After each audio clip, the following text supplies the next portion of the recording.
दोस्तों नमस्कार। देश के अंदर दलितों की जो आबादी है, कुल जनसंख्या के आधार पर वो आबादी कितनी है और देश की आज़ादी के बाद दलितों की स्थिति में सुधार हुआ या उनकी उपेक्षा हुई, आज कुल मिला के जो दलितों की स्थिति है, उन दलितों की स्थिति के ऊपर हम बातचीत करेंगे। और आज हमारे साथ दलित अधिकार मंच हरियाणा के सह संयोजक, जो दलित शोषण मुक्ति मंच राष्ट्रीय स्तर का जो संगठन है दलितों का, उसके भी पदाधिकारी हैं राम कुमार जी, वो आज हमारे साथ मौजूद हैं। और इस लाइव कार्यक्रम में हम आपका स्वागत करते हैं हमारे यूट्यूब चैनल की तरफ से। और देश के अंदर पहला सवाल आपसे यही है कि आज देश के अंदर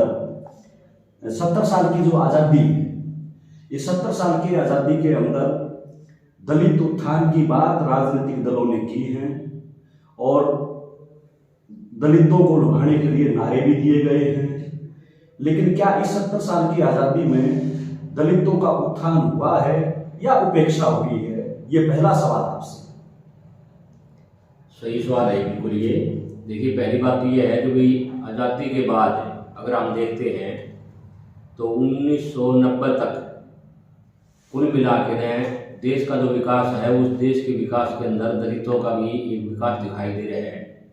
जिसके अंदर पढ़ाई का सवाल है, रोजगार भी मिला है कुछ, और कुल मिला के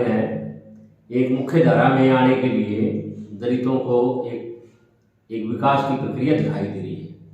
लेकिन खास तौर के ऊपर 1990 के बाद ये जो नव उदारवाद की नीतियाँ जब से लागू की गई है और जिस प्रकार के नारे दिए गए लुभावने, उन नारों के बाद इसे अगर हम देखते हैं तो खास तौर के ऊपर दलितों की जो उपेक्षा है, वो आज़ादी के टाइम भी जो नारा दिया गया था, रात अंधेरी कटके रहेगी, धन और धरती भटके रहेगी, उस उम्मीद को लिए बैठे थे दलित कि देश आज़ाद होने के बाद के अंदर हमारा भी देश के विकास के अंदर, देश के अंदर हमारा मान सम्मान होगा, हमें रोजगार मिलेगा। लेकिन इस दौरान भी अगर हम देखते हैं तो हर एक मामले के अंदर दलितों की जितनी बड़ी आबादी है, देश में 16.6% की आबादी है और हरियाणा के अंदर 20% की दलित आबादी है। उस अनुपात के अंदर जो बजट का हिस्सा है,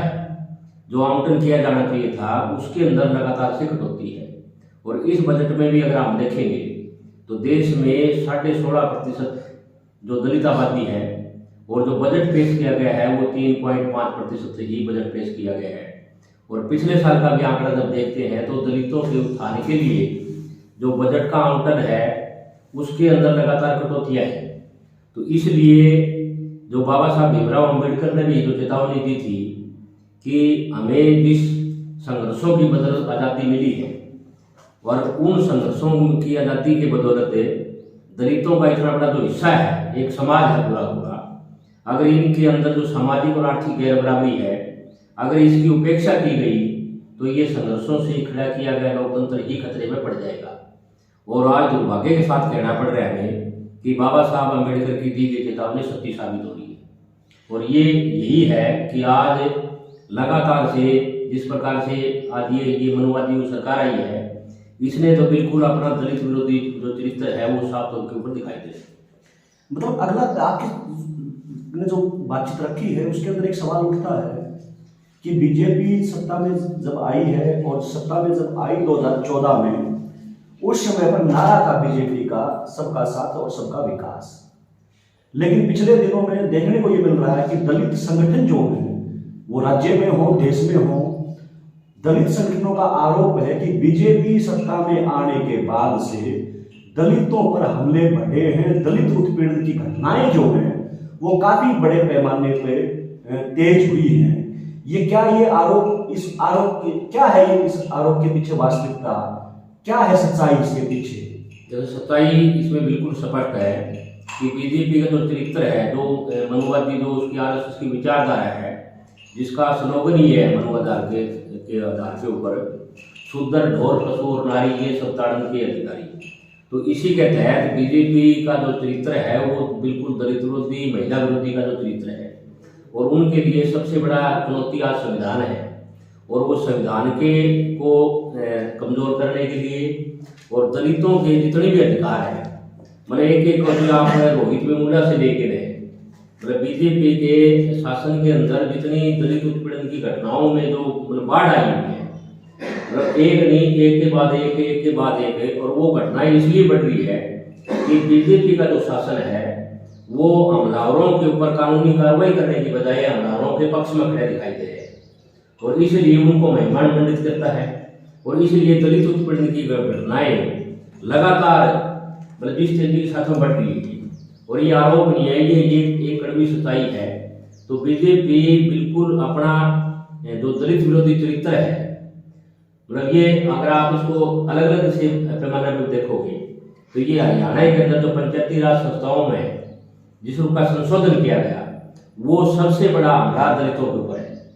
ये जिस रूप की पढ़ी लिखी पंचायत का नारा दिया गया, और जबकि हरियाणा के अंदर ही दलित आबादी का करीब मतलब 76% अभी भी निरक्षरता है, और महिलाओं के अंदर तो और भी ज़्यादा निरक्षरता है। तो जो अनपढ़ है, और अभी इन्होंने नई शिक्षा नीति और ले आके नए जिस रूप से दलितों को पढ़ाई से वंचित करने का जो षड्यंत्र रचा गया है, तो ये वंचित और करेगा।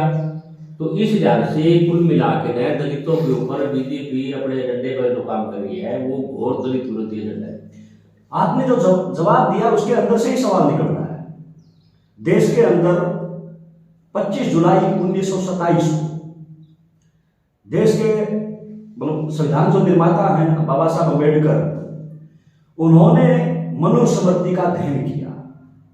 और उस समय पर मनुस्मृति मतलब आज हम ये कह सकते हैं कि वो 1927 में इस खतरे को पहचान गए। लेकिन उसके बावजूद देश में भी और हरियाणा के अंदर भी दोबारा से बीजेपी आरएसएस जो दलित विरोधी हैं, जो आपके कहे अनुसार, वो सत्ता में फिर आ कैसे गए? क्या इस खतरे को देश का दलित वो समझ नहीं पाया? अंबेडकर साहब ने जो चेतावनी दी थी उनको समझने में सक्षम नहीं था, या समझ नहीं पाया? क्या कारण था? देखिए, ये बिल्कुल सही बात है कि बीजेपी जो है बिल्कुल दलित विरोधी है। इसके बावजूद भी दलितों के भीतर जिस रूप से वो घुसपैठ कर रही है, क्योंकि जिस रूप का जो आर्थिक संकट बढ़ता जा रहा है, उस आर्थिक संकट के अंदर लोग लुभावने नारे, छल कपट की भाषा और बिल्कुल ये ऐसा चरित्र पेश करते हैं, तो लोगों को ऐसे लगता है कि भी कुछ होगा, क्योंकि दूसरी पार्टियों से भी लोगों का मोह भंग हो चुके हैं। तो ऐसी परिस्थिति के अंदर बीजेपी ने, और खास तौर के ऊपर देश में जो बहुजन समाज पार्टी का एक दौर के अंदर जो वार था, और उसने जो लोगों के अंदर निराश किया, उस निराशा की वजह से लोग दोबारा मतलब इसकी तरफ आकर्षित हो गए। और कांग्रेस पार्टी जो अपने आप को दलितों का हितैषी मानती थी, कांग्रेस पार्टी ने जो नारे दिए थे उन नारों के ऊपर खरी नहीं थी। तो इसके लोग लुभावने नारों के जालसाजी में फंस गए, और उन लोगों ने वोट इनको बनावे। और जिस प्रकार की जातिवाद की जो राजनीति है, मतलब जातिवाद को जिस रूप से बढ़ावा दिया गया, उस जातिवाद के बढ़ावा देने के चलते हुए उन दलितों को अपनी तरफ आकर्षित करने में वो कामयाब हो गई, और वही कामयाब होते हैं। और आज दलितों के ऊपर आप अगर देखोगे तो संविधान के साथ में लगातार छेड़छाड़ है, और जिस रूप से सेक्शन ये जो धारा है हमारी 3 सेक्शन 3 मतलब उसमें जो अधिकार है दलितों के, मतलब उस अधिकार के ऊपर भी उसका जो संशोधन किया गया, तो उसके खिलाफ देश के अंदर दलितों के भीतर जो एक गुस्सा था वो एकदम प्रकट हुआ। और वो 2 अप्रैल को पूरे हिंदुस्तान के अंदर इतना बड़ा एक व्यापक भारत बंद, पहली बार दलित मुद्दों के ऊपर दलितों के द्वारा इतना जबरदस्त जन समर्थन उसको मिला, और उसका दमन भी किया गया, 11 लोग शहीद हो गए उसके अंदर। तो अभी भी लोगों के ऊपर मुकदमे दर्ज है तब भी। तो अभी एक नई चेतना जिस रूप की हम कह सकते हैं दलितों के बीच में एक उभार है बीजेपी के और आरएसएस के खिलाफ अंबेडकर की विचारधारा को लेकर लोगों के द्वारा एक चेतना का उभार भी सामने दिखाई दे रहा है। सवाल अगला भी है, आप उभार की बात कर रहे हैं कि दलित चेतना का उभार है, दलित अपने अधिकारों के लिए लड़ रहे हैं, लेकिन हम देख रहे हैं देश के स्तर पर कि पहचान की जो राजनीति है वो भी हावी हो रही है। दलित भी अपने जो घटनाक्रम घटित होते हैं दलित उत्पीड़न के, उनको जातियों की चश्मा पहन के देखते हैं, किसी दलितों के अंदर अनेकों कैटेगरीज हैं।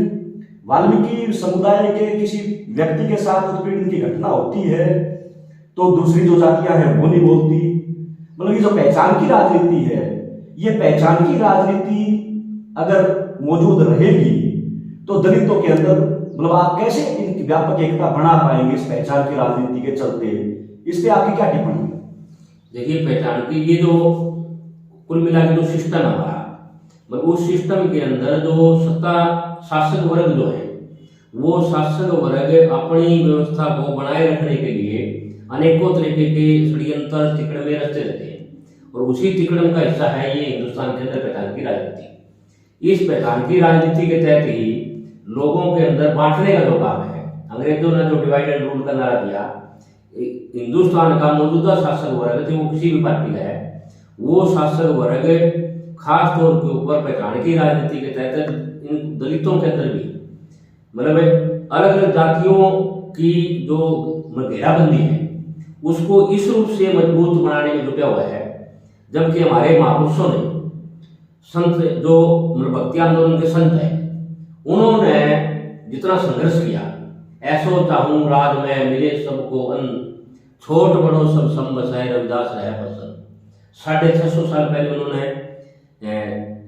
सांप्रदायिकता के खिलाफ, जातिवाद के खिलाफ, अंधविश्वास के खिलाफ और कर्म को जिन्होंने प्रधान मतलब मान्या, उन्होंने जिस समाज को जोड़ के एकता का जो प्रतीक वो थे, आज उन्हीं महापुरुषों की अलग अलग चौकटे में खड़ा कर दिया। मतलब रविदास एक पर्टिकुलर समाज का, अम्बेडकर एक पर्टिकुलर समाज का, कबीर साहब एक पर्टिकुलर समाज का, दादाजी पर्टिकुलर, तो ऐसे जातियों के चौकटे में उनको खड़ा कर दिया गया जानबूझ के। और इसीलिए आज अगर हम देखते हैं तो पूरा देश संविधान के अनुरूप चलना चाहिए, लेकिन संविधान के ऊपर आज इतना बड़ा हमला है, उस संविधान को बचाने की जो लड़ाई है, उस संविधान को बचाने की लड़ाई के अंदर केवल दलित संगठन या न्याय के लिए कुछ जो प्रगतिशील ताकतें हैं वही आगे आई है।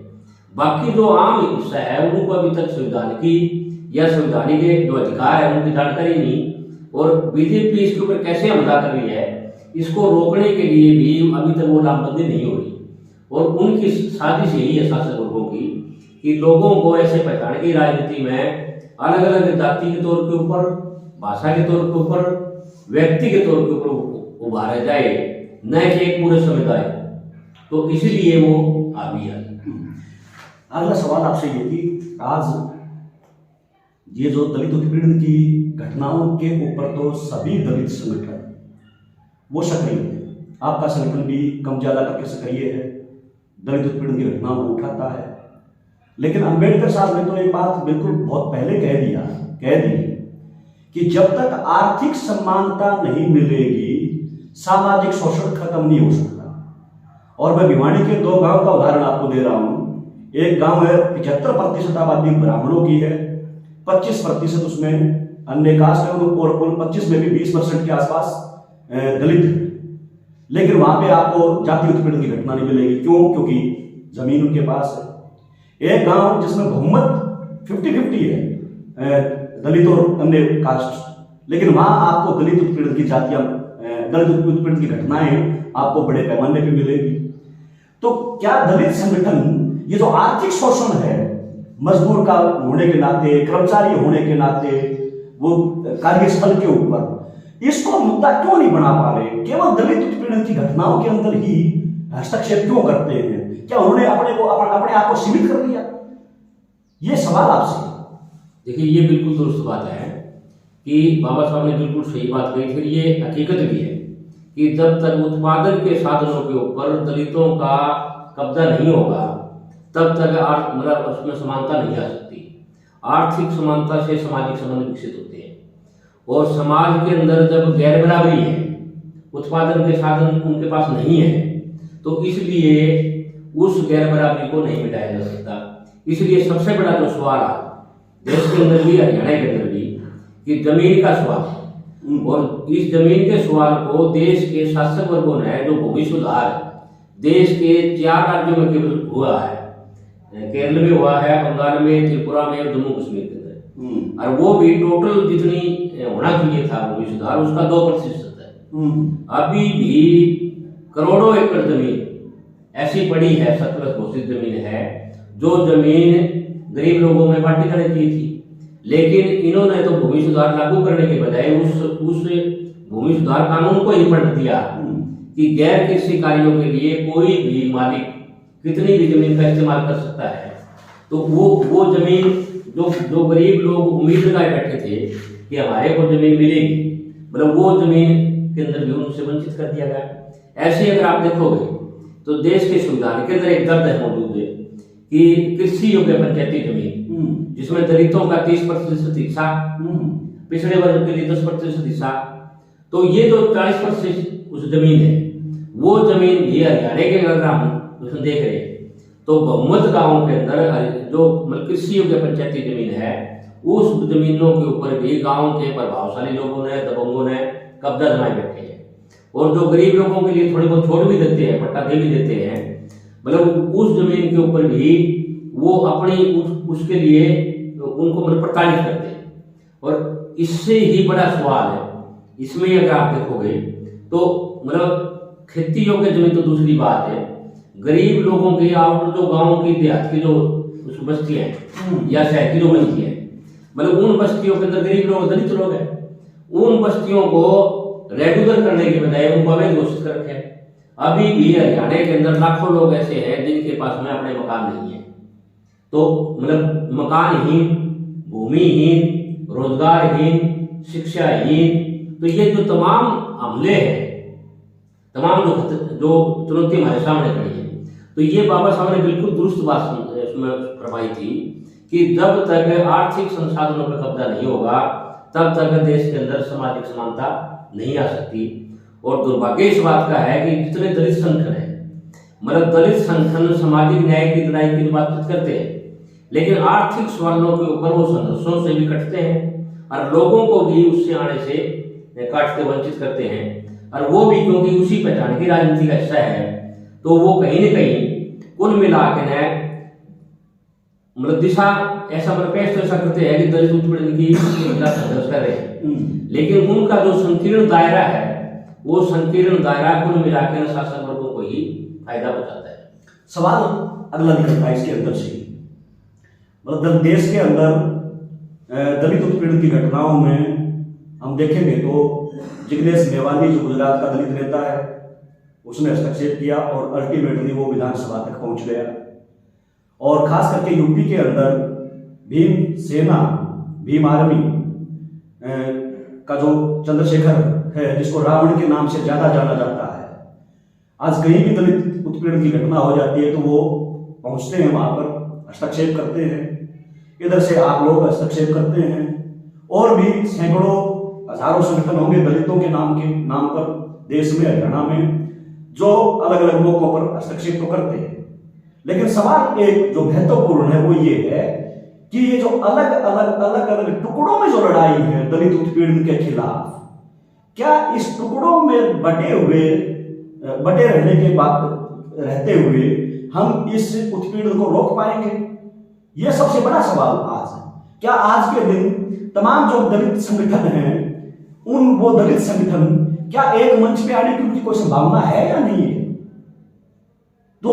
कोई रास्ता निकल सकता है, हमें जो लगता है उस पे आपके संगठन की क्या प्रतिक्रिया है, आपकी क्या प्रतिक्रिया है? देखिए, हमने अभी दिल्ली के अंदर 5 नवंबर को देश के जितने भी दलित संगठन हैं उनको आह्वान किया कि आज के दौर के अंदर जिस रूप की चुनौती है सांप्रदायिकता की और इस फांसीवादी चरित्र की, इसका अगर मुकाबला करना है, संविधान को अगर बचाना है, संवैधानिक अधिकारों को बचाना है, तो हमें संकीर्ण दायरे से ऊपर उठ के और सामाजिक न्याय के सवालों के ऊपर एक मंच पर आना चाहिए। हमने प्रयास किया 5 नवंबर को, अभी बेगूसराय के अंदर हम सम्मेलन करके आए हैं। अभी भी हमने 14 मार्च का पूरे देश के अंदर ये कार्यक्रम आह्वान किया गया है कि जिसके अंदर खेत मजदूर संगठन और जो भी दलित संगठन है सबको इकट्ठा करके इस मनुवाद के खिलाफ हम एक व्यापक मंच इसमें तैयार करें। लेकिन इसमें अगर आप दूसरी बातचीत देखोगे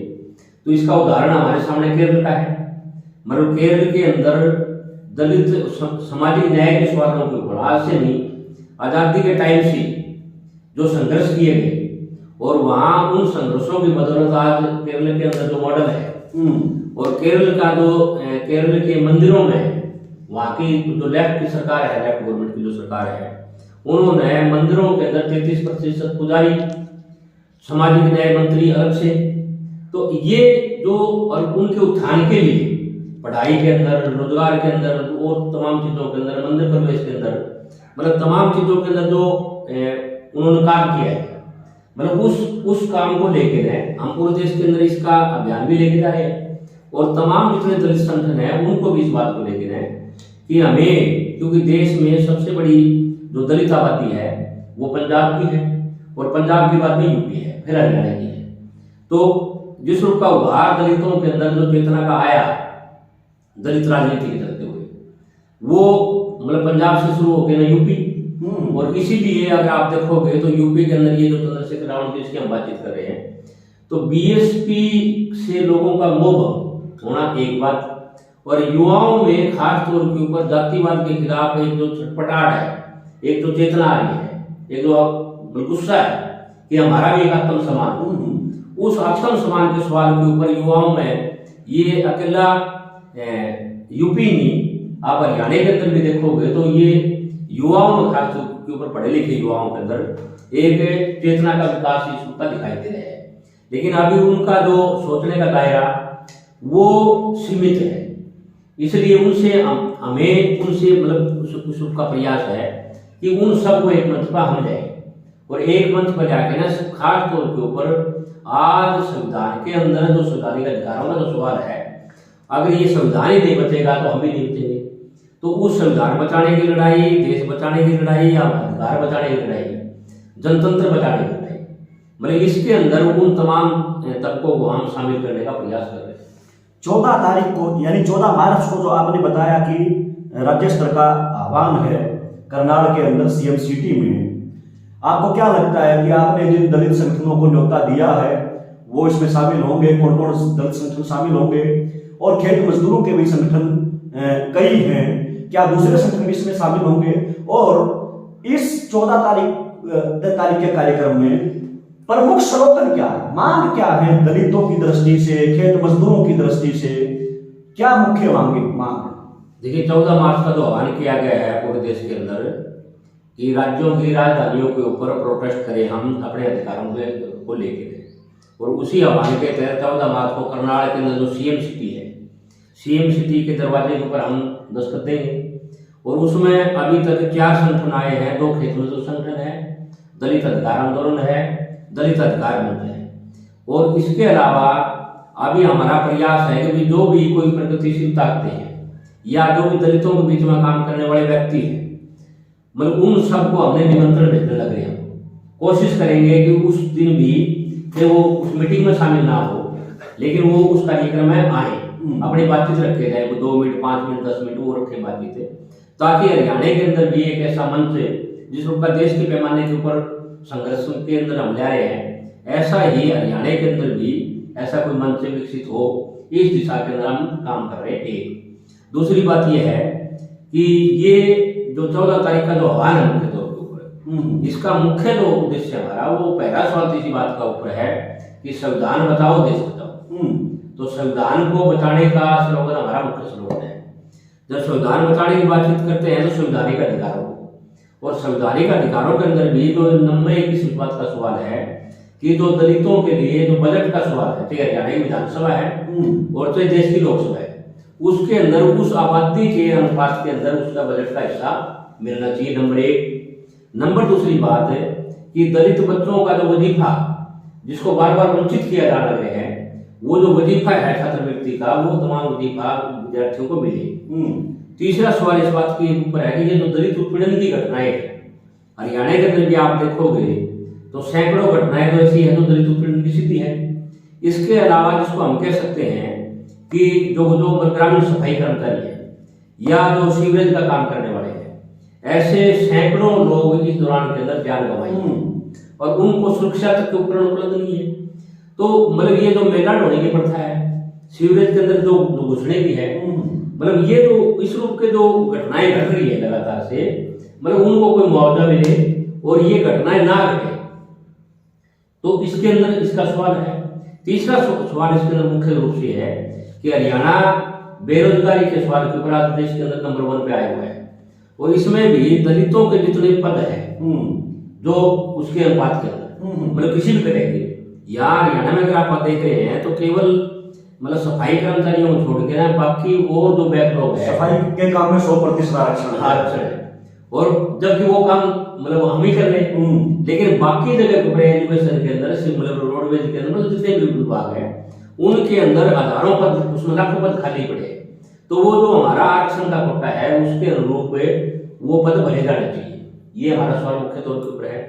चौथा सवाल इस बात को लेकर है कि देश की सरकार ने जिस रूप से मनरेगा के बजट के अंदर 33% की कटौती कर दी, और मनरेगा के अंदर बहुमत हिस्सा दलितों का ही है, जो मनरेगा की उनके पास कोई काम नहीं है, तो उनको 100 दिन मतलब काम तो मिलेगी। हम तो मांग कर रहे हैं कि 200 दिन का काम हो और कम से कम 600 रुपए घर ही हो,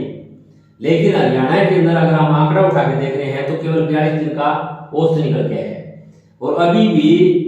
आधे से ज्यादा जो कार्ड जिनके बड़े हुए हैं उनको 1 दिन का काम भी नहीं दिया गया। तो जिस रूप से मनरेगा को खत्म करने की योजना है मोदी सरकार की, उसके खिलाफ और मनरेगा को बचाने के लिए मनरेगा के दिन और दिहाड़ी बढ़ाने का सवाल है। ऐसा ही खाद्य सुरक्षा, मतलब खाद्य सुरक्षा का कानून बनने के बावजूद भी मतलब खाद्य सुरक्षा के दायरे से गरीब लोगों का मतलब बहुमत हिस्से को फैमिली आईडी के नाम से वंचित कर दिया, और ये फैमिली आईडी की जो आमदनी है मतलब इसका जो इनके वो है दायरा वो 1,80,000 का जो कर दिया, मतलब उसके अंदर जिस रूप के आरएसएस के लोगों की जो सर्वे है मतलब उन्होंने इस फैमिली आईडी के अंदर काफी ज्यादा गड़बड़ी कर रखी। वो सर्टिफिकेट देंगे, हाँ तब इसका इनकम इतनी है, हाँ तब जाके ना, और उसके अंदर आप शिकायतें लोग दे रहे, शिकायत कर रहे हैं, लेकिन वो साइट बंद पड़ी है। तो लोगों को खाद्य सुरक्षा के दायरे से वंचित कर दिया, तो तमाम लोगों को खाद्य सुरक्षा के दायरे में शामिल करें, और इनके ये राशन आवास का मसला बहुत बड़ा मुद्दा है आज के देश में, हरियाणा में भी वो मुद्दा इसके अंदर इसके अंदर शामिल हमारा ये जो 14 मार्च का हमारा कार्यक्रम है, मतलब एक तो जितने भी मतलब मकानहीन लोग हैं, मतलब मकान की जो ग्रांट मतलब मकान बुनवादी ग्रांट मिली थी, तो ये जो मकान की ग्रांट मिले, रहने के लिए आवास मतलब योगशाला नंदीशाला के नाम के ऊपर लाखों एकड़ जमीन दे दी, और गरीब बस्तियों को झाड़ू लग रहे हैं, तो गरीब बस्तियों को मान्यता मिले, और जहां भी वंचित लोग हैं उन लोगों को रहने के लिए ये हमारा एक नागरिक अधिकार है, मौलिक अधिकार है। उस मौलिक अधिकार के तहत मतलब गरीब लोगों को रहने के लिए मकान मिले, कृषि योग्य पंचायती जमीन के अंदर हमारा हिस्सा पूरा मिले, और नौकरियों के अंदर जो आरक्षण का सवाल है वो हमारा बैकलॉग भरा जाना चाहिए। ये सवाल हमारे प्रमुख तौर के ऊपर रहेंगे। शुक्रिया दोस्तों, हमारे साथ राम कुमार जी जुड़े हैं, हम इनका भी धन्यवाद करते हैं, शुक्रिया करते हैं आपका और चैनल का स्वागत है। और सभी दर्शकों से अपील है कि ये जो दलितों के मुद्दे हैं, मसले हैं, इन दलितों के मुद्दे और मसलों को ज्यादा से ज्यादा लोगों के बीच में लेके जाइए। इस वीडियो को लाइक करें, शेयर करें, और आप अपनी राय कमेंट के अंदर भी दे सकते हैं। शुक्रिया।